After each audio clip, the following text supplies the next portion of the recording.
Hi guys, welcome back to Self-Discovery Support. Today is a different kind of video. This is the first on my channel that I'm doing an unboxing. But I just had like a whole update of the decks that I'm using on my channel and for myself as well. And I just thought, there's some really cool new decks out there that I want to explore. I want to share how I use them and maybe get feedback and just see what people think if you want to use these for your own practice as well. This is also a really good exploration, I think, here. I use a lot of decks. I think any tarot reader on YouTube will use many decks. Some people use like a couple decks, but anyway, so today we're looking at the Intuition Oracle. This was a kind of a rash purchase for me because this is by Monty Farber and Amy Zerno, and I had their Creativity Oracle, which is really great. It's like good for just like a quick, sharp, concise bit of advice, which is always very profound. And then the backs of them have these really beautiful artwork by Amy Zerno. And so this is the same. This is the box here. You may have seen some other channels doing this. I thought I would just show and give my feedback, how I use it, and maybe do a little reading at the end, just a little impromptu reading. So I didn't know anything about this. I don't think many of us did. It just appeared on Amazon, and I was shopping for a few extra decks, and here it was. So here it is. Let's see if we can zoom in. Okay, all right. So the box is gorgeous. Like, the colors are very attractive. It's 52 cards and guidebook to help access your inner wisdom. All right, and it's by Sterling Ethos, which has done decks like the Numinous Astro deck, and I think Liminal 11 is an imprint of Sterling Ethos. So here we go, and it's the retail price listed on it is $24.99. It says, discover the power of your inner wisdom. Packed with insight into the mysteries of your own mind, this unique oracle provides a path to tapping into your intuitive abilities at will. By interacting with the archetypes in these 52 cards and practicing the exercises in the accompanying guidebook, you will unlock your innate mental and spiritual potential. Okay, so I just bought this going on the fact that I love the Creativity Oracle, and it's also by the same pair that made that one, and I just thought the artwork, I love her artwork. I've just got to have it. It's also good for various purposes. This type of card with the image on the front with no text, and then the text on the back. Yeah, let's get into it. So I think that's really cool that it's like if you're practicing how to read something like tarot and you're finding it difficult, or oracle even, this could be the oracle that you turn to maybe to tune things up. Okay, so it comes with this thing in there, kind of like a Liminal 11 with their cardboard box, the cardboard strip inside. I keep it because I kind of like I'm a little bit anal about my cards looking good. I kind of like the cards to remain as good looking and fresh as possible. I think because in the Caribbean we don't have like these types of things on the shelves. You have to order them, and so it's always like a whole ordeal to get like things, and you always have to, like, for me, I order a bunch of decks at one time and then I don't bother again because just the shipping and all of that. So here we go. All right, so we have the cards here. Let's look at cardstock, which is important to me as it is for some of you. Okay, it's that kind of bendy. It's very it's flexible, but it doesn't warp. So I kind of like it. It's I personally prefer it slightly thicker, but this is by no means thin. It's like it has a core, and it will bounce back, as you can see. The deck comes looking like this. There's a teeny curve, but it's cut well. It's cut fairly well. You know, it could be smoother, but I have seen rougher decks. And the cards are, this is a playing card size. I don't know, for some reason I don't have a regular tarot deck card on hand, but this should work as well. Alright, so this is playing card size, and I think it's a little bit wider than a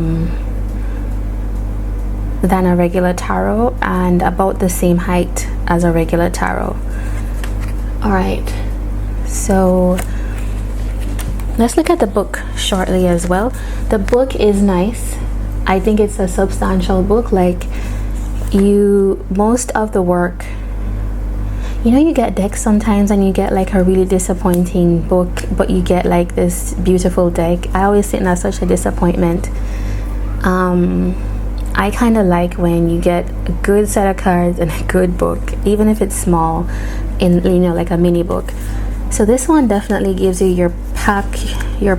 It packs a punch, I think, is what I'm trying to say. All right, so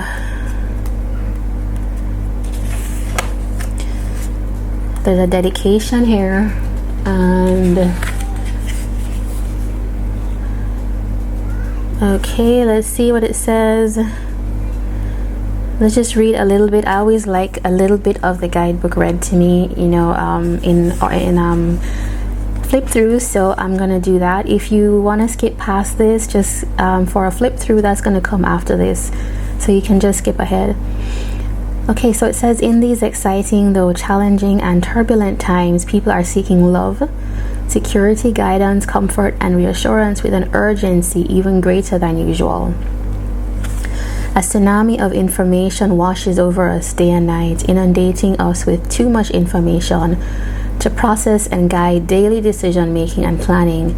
It is therefore crucial that we add a well-developed intuitive ability to our logical mind and knowledge base, so that we may not just survive but also thrive. Okay. As an intuitive counselor with decades of experience advising people from all walks of life, I can tell you that lately almost all of them are suffering burnout, exhausted yet unable to sleep, and too disheartened at perceived failures to best do what must be done to identify and achieve reasonable goals. Okay, I'm gonna pause there and just skip ahead. We created the Intuition Oracle to share our simple yet effective techniques for developing and increasing your innate intuitive abilities. Everyone has them, whether they know it or not. Yep. Okay, so this is from their years of experience, and I think what it's saying is, which is true, which is why, you know, tarot is so popular these days. All right, so we have here the trust your intuition bit. Let me maybe, can you guys see that? Let me zoom in a bit more. Yeah. Okay, trust your intuition. And then there's a part on your higher self, a gentle warning, I guess, about what you will encounter, what to expect. Instructions for use. Prepare yourself to ask your question. Let's see if I can get some more light here. Okay.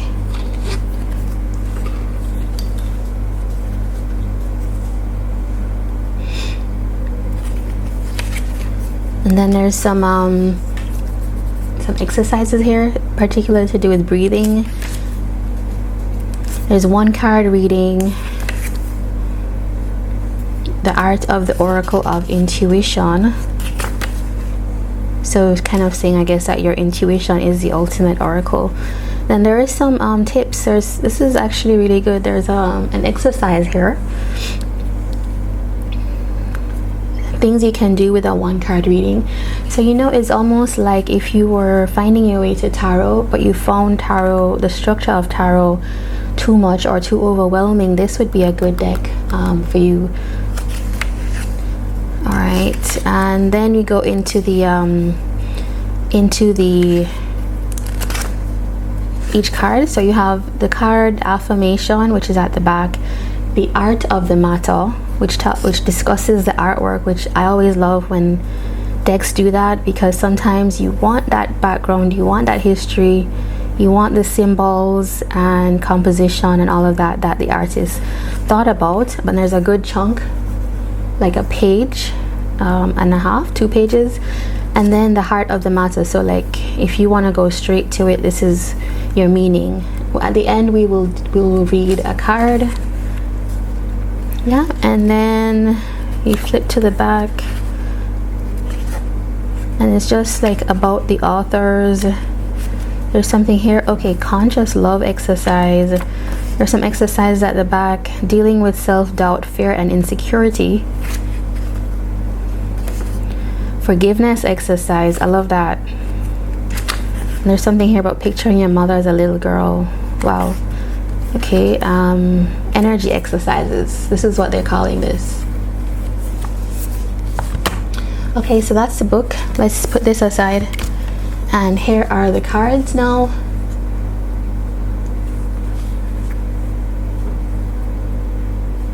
This one is the manifesto. These are not in order, I've used them already.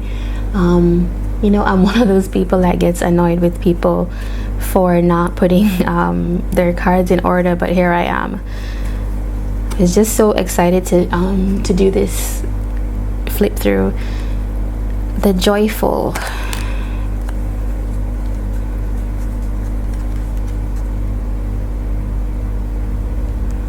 the seagull,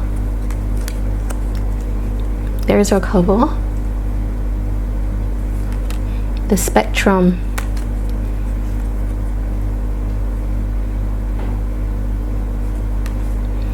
the loner, that's another archetype,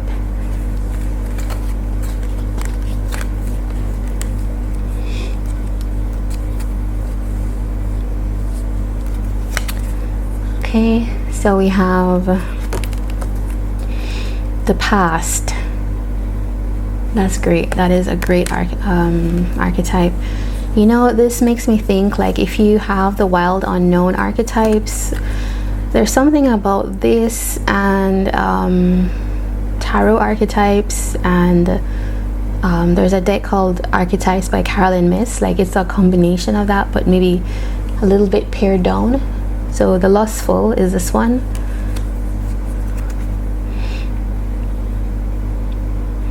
The artwork is a kind of, I believe it's like collage.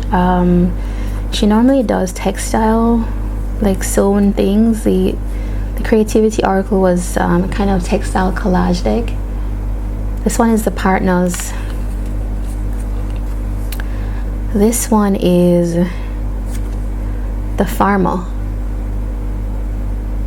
And you can see the embroidery in the sun, and then the various bits and pieces. The actor.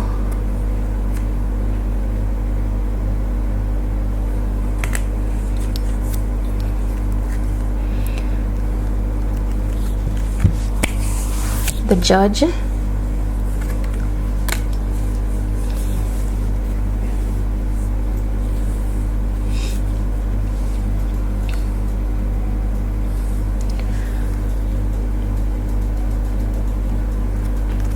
The contortionist.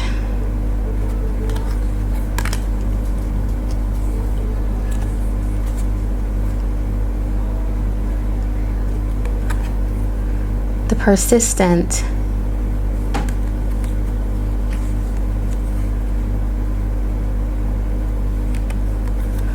The creator.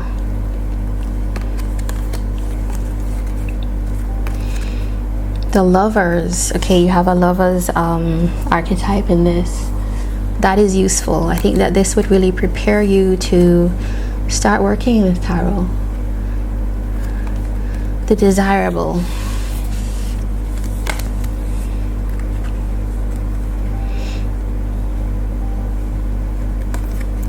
The confident.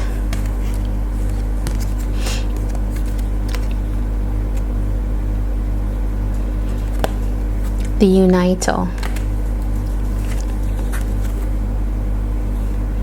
The warrior. Yeah, that one is pretty useful. It's like, you know, yeah, this would be really useful if you are generally interested in tarot. You don't really want to spend the time to do that, or you don't necessarily want to do divination. You could use these for affirmations. This one is the initiator. This is some kind of angel or something. The angel. Okay, there we go. This one is like Mars or something like that. Or a soldier. The warrior.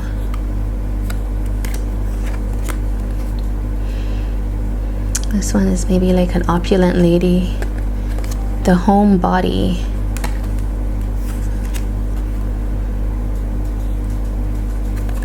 The improviser. That's an interesting archetype. This is like some kind of inspiration or something. The traumatized. Okay, there we go.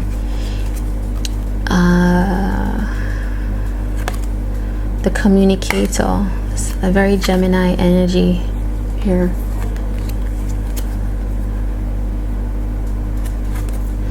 The intuitive.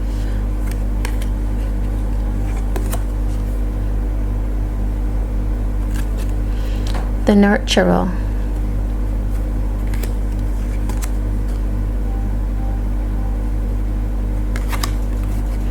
The patient.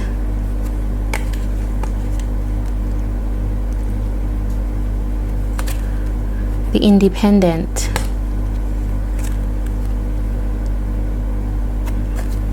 The mentor.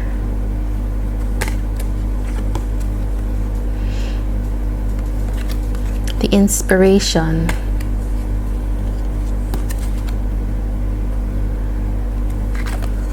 The friend.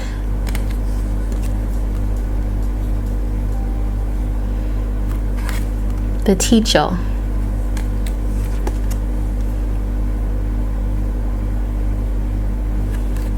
The future.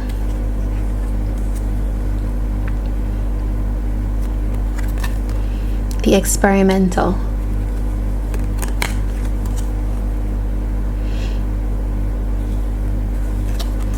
The emperor.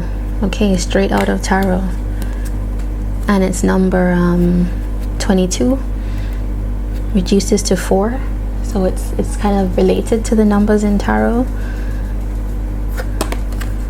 The sovereign.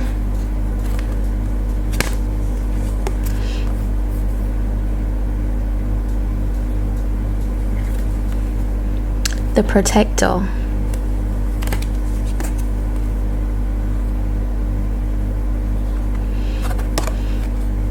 The tamer.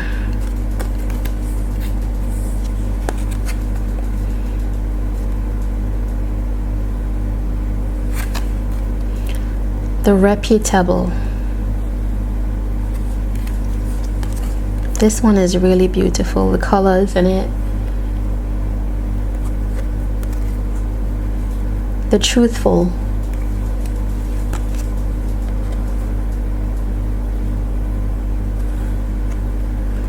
The benefactor.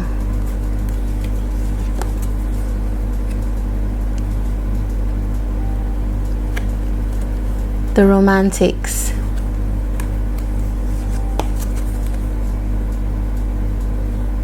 There's some kind of struggle. The fighters. You had the warrior before, now you have the fighters. The transformer.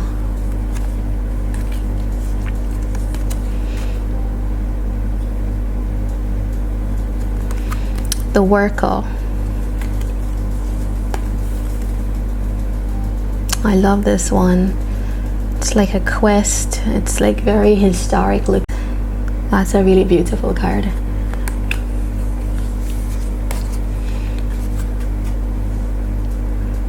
That's gorgeous. This person is like a magician or something like that. What they want comes to their hand. The summoner. There we go.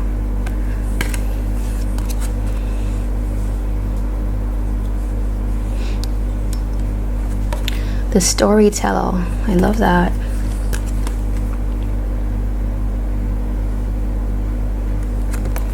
The forgiver.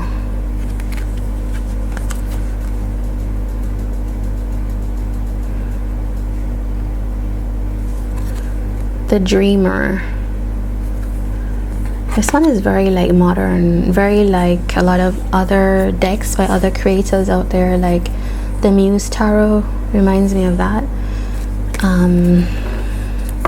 I feel like a deck like the Muse Tarot might go well with it, or the Oracle of the Radiant Sun, which neither of them I have with me now. Yeah, but this is the flip through. You know, it's interesting. I don't mind the borders either, because that color serves to kind of frame it. You know, it's a very strong border, and that lilac lavender color just kind of allows it to kind of be held in. So I don't mind the borders on this. It's kind of nice. You know, Amy Zerna's work is, her images are not like extremely explicit in terms of the illustrations, but you can just look at them and you can use them for meditation as well. Like, I feel like they're very good for that. It's like you will not know what exactly she's saying, because for example, an image like this where, okay, you have two figures, an animal and a woman, and a house and a bird. So you may have to like do associations, like what does a bird mean, what does a swan mean, and the swan has a flower in its beak. What does she look like? Because you know, the sources that she uses, these women or the figures, are not very expressive, but you can start to think about, like, there's a house, there's a swan, so like bringing something to this woman. The manifesto. Okay, so there you go, something comes to you. So you're not gonna get like the exact meaning unless you work with these cards and get to learn them. For example, here's another one. She's on a wave of something and she has this thing in her hand. She's got like a staff and wings. She has like a gift or something to share, or something that illuminates. Let's see what that is. The inspiration. There you go. So it's like it takes a little bit of work. The cards are not explicit, which is, I guess, where the intuition part comes in. It's how to discern for yourself and trust to go with that. Yeah, and they are very nice to look at. Here's some things I could do with them, like a pick a card. You know, you could have 3 options. I could see that working very well, and I could see it as a daily affirmation. Speaking of which, let us do one card. So for all of you watching, thank you. I'm just gonna pull one card so you see how it reads in the book, and maybe I will add some extend the reading a little bit so you can see how it works. All right, one message for, okay, we have this image. This is this is a person with a sun around his head, so I'm guessing that the sun or working in the morning is very important. He's got like a basket with things, and his hand is full of something, sowing seeds or washing. There's a river. I don't know. The farmer. Okay, so the affirmation here is, I enjoy being of service to those who deserve it. Okay, so you could take that now and journal on it. But let's see what the book has to say. Okay, so it's number 30. Oh my gosh, look at that. It just came right to 30. Alright, so it says, I'm going to read a little bit about the art of the matter, and then I'll read the heart of the matter in full. Appearing as frozen in place as a statue, a man stands poised in the eternal position of sowing the seeds for a future bountiful harvest. At the bottom of this scene are symbolic images of the ordered rows of crops that will soon spring from the seeds sown by this tattered but honest tiller of the soil. His clothes are made from the cotton, wool, and leather that he himself has grown, shorn, and tanned. The buildings behind him were fashioned out of trees that he cut down and milled himself. His seeds are the result of his skill and foresight, gathered in the past to ensure his survival. Even the basket from which he disperses his seeds is a vessel he has made himself. Okay, and the heart of the matter is,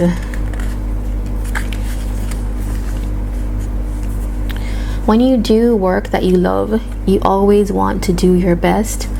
All your energies get channeled into making your business an extension of you and what you love to do. A world of businesses built on a foundation of love is a noble goal and an attainable one. Those who love their work may also find that it gives them the opportunity to meet others who share their interests and passions. The psychological and material rewards you reap from fulfilling work are priceless. However, a career is not something you have to give your life to in total commitment. Service work may be a calling outside of your career. That's interesting. Sometimes one must put his or her own needs second to another for a time. Some people do this gladly. But if an imbalance goes on too long, or if the one providing the service is asked to do things that they are not willing to do, a relationship can become stuck. That is really insightful. That is something I'm gonna just add. So if any of you like resonate with that message, I'm gonna just do a quick additional message, a little clarifier, just so you can see how it would work. So that is my card. Let's put that here. Okay. Tell us about this. What is this farmer facing right now? If you relate to the farmer, what are you facing right now?